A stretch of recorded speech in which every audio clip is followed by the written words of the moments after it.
गेवराईतील शेकडो युवकांनी त्यांना भेटण्यासाठी गर्दी केली. कारण तुरुंगातून बाहेर येताना फक्त त्यांची प्रतिमा नव्हे तर त्यांच्या शब्दांमध्येही एक वेगळी खोली आली होती. त्यांनी लोकांशी संवाद करताना जुने वाद, राजकीय मत्सर, आरोपांची मालिका या पलीकडे जाण्याचा प्रयत्न केला. पण त्या शांततेला राजकीय वादळांनी फार काळ टिकू दिलं नाही.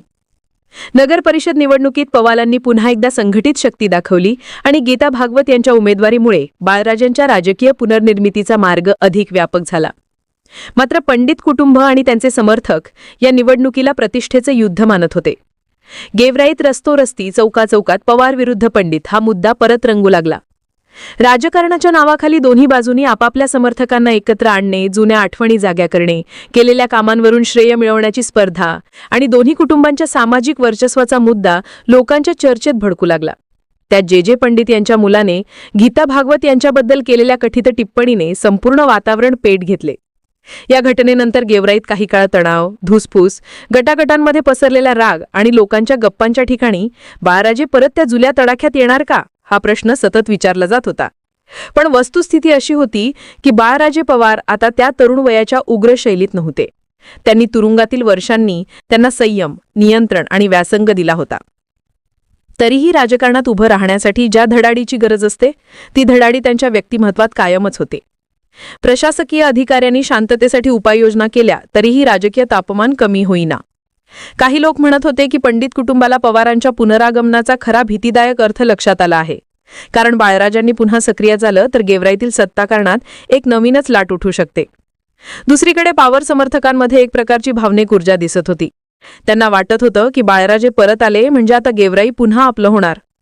पवार कुटुंबाचा विशाल जमिनीचं साम्राज्य, व्यापाऱ्यांवरची पकड, समाजातील प्रत्येक घटकातले संपर्क आणि गेल्या दशकांपुरता जपलेली लोकांवरची श्रद्धा या सर्वांचा संगम एक शक्तिशाली राजकीय ताकद निर्माण करत होता. पण पंडित कुटुंबही माघार घेणारं नव्हतं. विजयसिंग पंडित आमदार झाल्यापासून त्यांनी जिल्ह्यातील नेतृत्वाशी नव्याने नाती जुळवली, तालुक्यातील योजनांसाठी दबाव गट तयार केले आणि पवार कुटुंबाला त्यांच्या स्वतःच्या बालेकिल्ल्यात आव्हान देण्याची तयारी दाखवली. त्यामुळे पुढील काही वर्षे गेवराईचे राजकारण कोणाच्या बाजूने झुकणार याबद्दल अनिश्चितता निर्माण झाली. अनेकांचा अंदाज होता की जर बाळराजे पवार यांनी आगामी विधानसभा निवडणुकीत सक्रिय भूमिका घेतली तर हा संघर्ष फक्त नगर परिषदेपुरता मर्यादित न राहता थेट आमदारकीच्या पातळीवर जाईल आणि तिथे पवार पंडित संघर्षाच्या नव्या अध्यायाची सुरुवात होईल. दुसरीकडे भाजपातही या दोन्ही कुटुंबांच्या ताकदीचा विचार करून समीकरणे सतत बदलत होती. पवार कुटुंब म्हणजे जुनी निष्ठा, मोठा कार्यकर्ता वर्ग आणि आर्थिक सामाजिक बळ, तर पंडित कुटुंब म्हणजे निवडणुकीत मिळणारी निर्णायक आकडेवारी, संघटनात्मक शिस्त आणि गेल्या काही वर्षातील राजकीय योग्य वेळ साधण्याची कला. भाजपाला या दोन्हींचा फायदा घ्यायचा होता. म्हणूनच गेवराईचा प्रत्येक राजकीय निर्णय जिल्हास्तरीय बैठकीत चर्चेचा विषय ठरत होता. या सगळ्या पार्श्वभूमीवर बाळराजेंचा एकुलता एक प्रश्न कायम होता की मी आता लोकांसाठी काय नवीन करू शकतो. कारण तुरुंगातून बाहेर आल्यानंतर त्यांनी ज्या शांतते आणि परिपक्वतेचा भूमिकेतून संवाद सुरू केला होता त्याच भूमिकेतून ते राजकारणाकडे पाहत होते. लोकांना पाणी, रस्ते, मार्केटचे प्रश्न, शेतकऱ्यांना मिळणारे तांत्रिक लाभ, तरुणांना रोजगाराच्या संधी या सर्व विषयांवर त्यांनी पुन्हा लक्ष देण्यास सुरुवात केली. जिल्ह्यातील अनेक अधिकाऱ्यांशी त्यांचे संवाद सुरू झाले. लोकांचे छोटे मोठे प्रश्न सोडवण्यासाठी ते पुन्हा एकदा तडफेने उभे राहू लागले.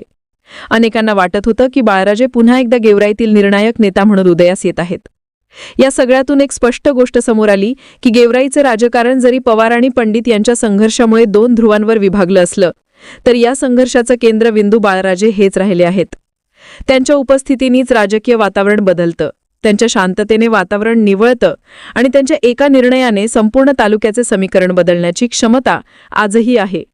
त्यामुळेच अनेक गप्पांच्या ठिकाणी लोक हेच म्हणताना दिसतात, गेवराईचं राजकारण कोणीही बदलू दे पण शेवटचा शब्द बाळराजेंचाच असतो. 90च्या दशकाच्या सुमारास बीड जिल्ह्यातील गेवराई या तालुक्यात एक अनोखी राजकीय सामाजिक परंपरा रुजलेली दिसत होती. जिथे गावात वाद झाला, घराघरात कलह निर्माण झाला किंवा गावकऱ्यांमध्ये छोटे मोठे तंटे पेटले की लोकांनी न्याय आणि समेटासाठी धाव घेतली ती एका नावाकडे, माधवराव पवार. गावचे पाटील म्हणून त्यांनी निर्माण केलेला रुबाब, गावकऱ्यांमध्ये असलेला आदर आणि त्यांची लोकांमध्ये रुजलेली मध्यस्थाची प्रतिमा इतके प्रभावी होती की गेवराई परिसरात पवारांचं घर म्हणजे न्यायाचं घर असा एक न बोलता मानला गेलेला नियमच तयार झाला होता. माधवराव पवारांच्या या प्रभावी प्रतिमेला अधिक बळ मिळालंय ते त्यांच्या थोरल्या मुलाच्या बाळराजे पवार यांच्या आगमनाने. बाळराजे हे तरुण वयातच प्रचंड करारी, लोकाभिमुख आणि संघर्षांमध्ये सदैव पुढे राहणारे असे नाव झाले होते. गावात एखाद्या कुटुंबात मतभेद निर्माण झाले, कोणी कर्ज बाजारात अडकलं, कुणाचा वाद न्यायाच्या अभावामुळे वाढत गेला की बाळराजे स्वतः पुढे येत आणि या वादांचे निपटारे करत. त्यांच्या व्यक्तिमत्वात एकेवेळेस राजेशाही कणखरपणा आणि दुसरीकडे लोकांच्या हितासाठी जीव ओतणारी जिद्द दिसून येत होती.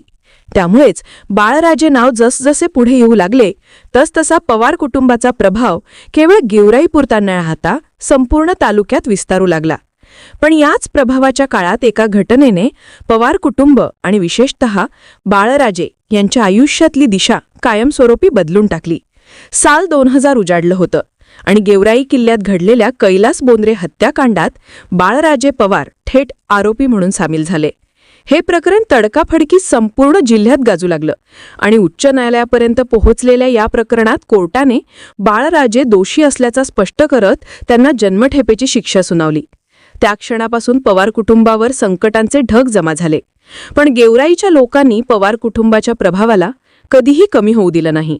माधवराव पवारांचे वर्षानुवर्ष जमलेले प्रस्थ, लोकांवर असलेला उपकार आणि गेवराईच्या विकासासाठी त्यांनी दिलेल्या जागा, केलेल्या कामांमुळे पवार कुटुंबाची पकड कायम राहिली. असं म्हणतात की गेवराईत 7/12 म्हणजे जमीन जुमला मोठ्या प्रमाणात पवार कुटुंबाच्या नावावर आहे आणि शहराचा विस्तार व्हायला कारणीभूत ठरलेल्या अनेक जागा, रस्ते, बाजारपेठा, कॉम्प्लेक्स यासाठी जमिनी पवारांनी नाममात्र दरात दिल्या. त्यामुळे पवार हे नाव लोकांच्या मनात सत्तेचं आणि सेवाभावाचं दोन्ही प्रतीक राहिलं. तुरुंगात गेल्यानंतर बाळराजे यांनी आयुष्याला वेगळी दिशा दिली. तुरुंगात असताना त्यांनी 5,000हून अधिक पुस्तकं वाचून स्वतःला नवीन दृष्टी दिली. त्यांच्या वागणुकीला तुरुंग प्रशासनही चांगल्याच्या नजरेतून पाहू लागलं. अनेक कैद्यांना मार्गदर्शन करणे, त्यांच्या शिक्षणासाठी, वर्तन सुधारण्यासाठी त्यांनी दिलेली मदत अशा सकारात्मक घटना तुरुंगातून बाहेर येऊ लागल्या. पण बाहेरच्या जगात मात्र राजकीय समीकरणे मोठ्या प्रमाणात बदलत होते. गेवराईत पवार आणि पंडित कुटुंबांची अनेक दशकांपासूनची राजकीय समजूतदार भागीदारी तुटताना दिसू लागली. खरं पाहता या दोन्ही कुटुंबात नात्याचं नातंही होतंच. कारण बाळराजांच्या सख्ख्या बहिणीचं लग्न शिवाजीराव पंडित यांचा मुलगा जयसिंग पंडित यांच्याशी झालं होतं. पण नात्याच्या या दोऱ्यावर राजकारणाचं ओझं जसजसं वाढलं तसतसं समीकरणं बदलू लागले. गेवराईमध्ये अनेक वर्ष आमदारकी पंडितांची आणि नगर परिषद पवारांची अशी सोयीची विभागणी चालू होती. पण साल 2000 आणि त्यानंतरच्या घटनांनी या समीकरणाला धक्का बसला. बदामराव पंडित दोनदा अपक्ष आमदार झाले होते आणि त्यांचा प्रभाव वाढू लागला होता. त्याचवेळी अमरसिंग पंडित यांनी भाजपात प्रवेश करून निवडणूक लढवली, पण त्यांना पराभव पत्करावा लागला. यानंतर पंडित कुटुंबात आणि भाजपात दुरावा आला. दुसरीकडे पवार कुटुंबाच्या हत्या प्रकरणात चाललेल्या कायदेशीर लढाईत पंडितांनी पवारांना साथ न दिल्याची भावना पवारांच्या मनात घर करून राहिली.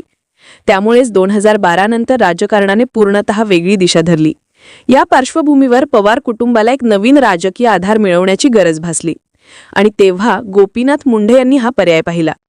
त्यांनी बाळराजेंचे लहान भाऊ लक्ष्मण पवार यांना पुढे केलं आणि 2014 मध्ये लक्ष्मण पवार यांनी बदामराव पंडित यांचा तब्बल 60,000 मतांनी पराभव करत आमदारकी पटकावली.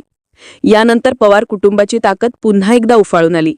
गेवराईच्या राजकारणात पवार कुटुंबाचं पुढील काही वर्ष वर्चस्व राहिलं आणि सलग 2 निवडणुकांमध्ये पवारांनी पंडितांना पराभवाचा सामना करायला लावला.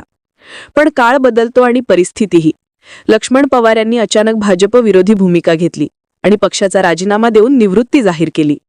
त्याच काळात विजयसिंग पंडित यांनी आमदारकीची पुनरागमनाची वाट पकडली आणि गेवराईतील राजकारण पुन्हा एकदा पंडित विरुद्ध पवार अशा दशकांपूर्वीच्या शैलीत रंगू लागलं.